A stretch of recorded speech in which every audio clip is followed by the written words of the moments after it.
Yo mga kasama, what's up? Magandang araw sa inyo. Kamusta po kayo? Well, today, papakita ko sa inyo or let me just show you my new lens. Ito yung binili natin kahapon sa isang seller na nakita ko sa online or sa Facebook. Binibenta niya itong kanyang MEIKE 12mm 2.8 lens. So, nakita ko, piniem ko agad siya kasi interesado ako sa wide lens. Gusto ko personally magkaroon ako ng wide lens. Isa sa mga armas natin, alam mo yon, meron akong Artisan, may Tamron. Usually ginagamit kong wide lens is kit lens, 1650 ng Sony. Meron naman akong 18 na 105 na OSS or OOS na meron naman akong 18-105 Sony lens f4. Kaya gusto kong magkaroon ng wide lens. Kaya ang ginawa ko, nag-avail ako or binili ko sa kanya etong lente na ito. Para sa mga tatanong papakita ko sa inyo ngayon yung footage gamit ang lente na to. So dahil naka full frame ako, ang gamit ko ay Sony A7S. Kinakailangan kong bumili ng camera para magamit ko to. So bumili ako ng tadaan 6.5 Sony 6.5. Joke, meron na talaga ako 6.5. So, doon ko siya gagamitin para sa crop para dito. So, ito ay dito ko gagamitin.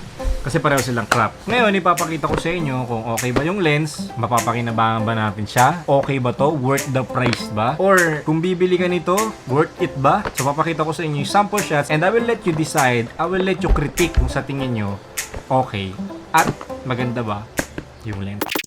Alright, so before anything else, i-unbox muna natin. Pakita ko sa inyo mga kasama kung ano ang laman ng box ng MEIKE 12mm 2.8, which obviously, ang laman nito ay lente. Saban unboxing. Mag-unbox tayo na. Alright, let's do it! So, buksan natin siya. Pagbukas mo, ang unang makikita ay foam. Alright, foam. Lagyan natin dito yung foam and let's see what's inside. Alright, so wala na siyang laman sa loob. Another foam. Lagyan natin dito sa tabi yan. Meron tayo ditong piece of paper. That, a piece of paper. That. And MEIKE corporate warranty, which is I doubt, but a Chinese letter and English on the side. There. And a piece of cloth. Sabi niyan dyan. And this one, na lagi natin nakikita, ano man ang bagay na binibili natin, the silica gel. Yan dyan. And yes, ang pinakalaman niya is this one, the MEIKE lens. So this is the lens. Look how small this lens is. Mas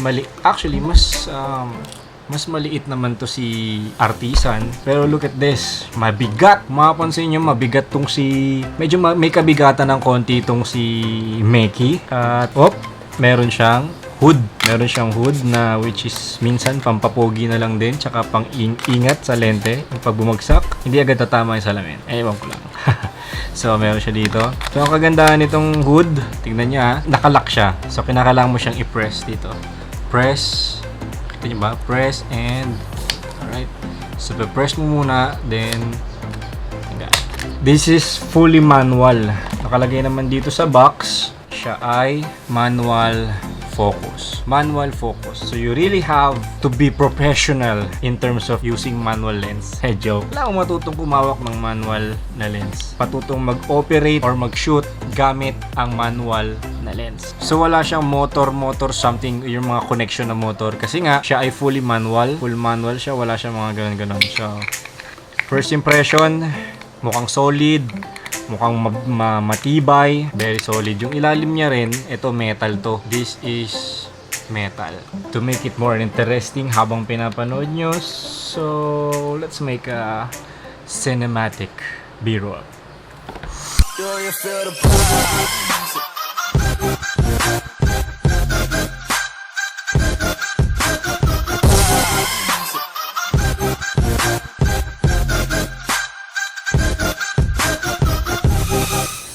Alright guys, kakatapos ko lang mag-shoot sa labas. Sobrang init dahil tanghaling tapat. And dito ko siya nilagay. Ito yung 6.5, ito yung lente natin. And before I show you yung mga footage, yung mga glide shots na tinira or ginawa or sinut ko sa labas, ligpitin ko muna itong mga gamit ko. Okay mga kasama, kailangan ko lang ligpitin ito na mabilis lang.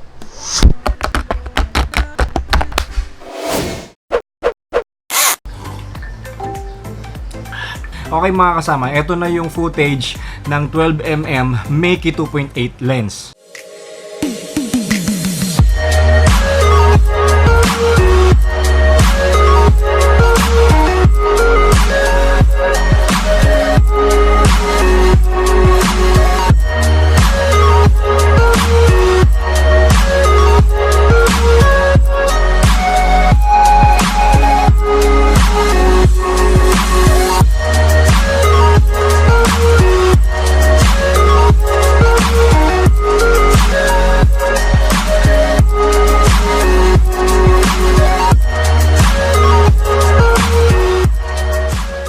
Ngayon sa inyong palagay, okay ba yung pagka-wide niya? Comment below kung ano sa tingin mo. Sulit ba yung lente? Mapapakinabangan ba yung lente? Sakto na ba yung pagka-wide niya? Mind you, yung pagka-wide niya hindi siya sobrang ultra-wide. Okay? Hindi siya yung nagbibilog sa dulo. Sakto lang for me yung pagka-wide niya. And I think this lens is fit for me. How about you? Sa tingin mo, okay ba yun kung bibili ka ng ganong lens? Natulungan ba kita na mag-decide kung okay yung lente na MEIKE 12mm 2.8? So yun mga kasama, yun yung munting review natin sa 12mm APS-C 2.8 ultra wide lens ng MEIKE. Ngayon, ipaparapol naman natin itong Boya shotgun mic. Di battery po ito. Ito yung ginagamit ko dati sa mga audio ko, tinututok ko sa speaker, nilalagay ko pag nagva-vlog ako. Ngayon hindi ko na siya masyadong nagagamit. Meron din siyang ito. Right. So ito naman niya, meron siyang dead cat, meron siyang foam, may wires, and may extra battery. Ngayon, ipaparapol natin ito. Ngayon, I think, hindi ko alam kung ipaparapol ba natin to or magpalaro tayo. Ganito gawin natin, magpalaro tayo. Gawa kayo ng mga simpleng short or 30 seconds. Alam mo yun, 30 seconds cinematic footage gamit ang mga wide lens ninyo.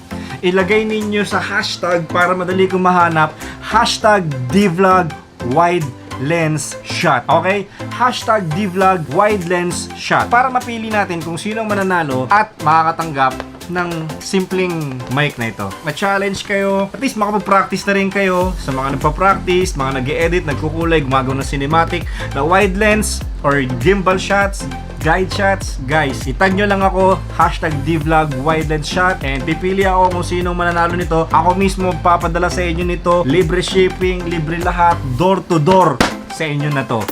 So that's it for today mga kasama. Magandang araw sa inyo. Hope you have a good day. Keep on shooting. Hope you like this page, share this page, comment, and subscribe to my channel kung hindi ka pa nakakapag-subscribe. And comment, share. Maraming salamat. See you next tutorial, clip, vlog.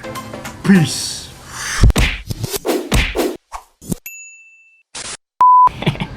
My wife gave me this to run. Mm.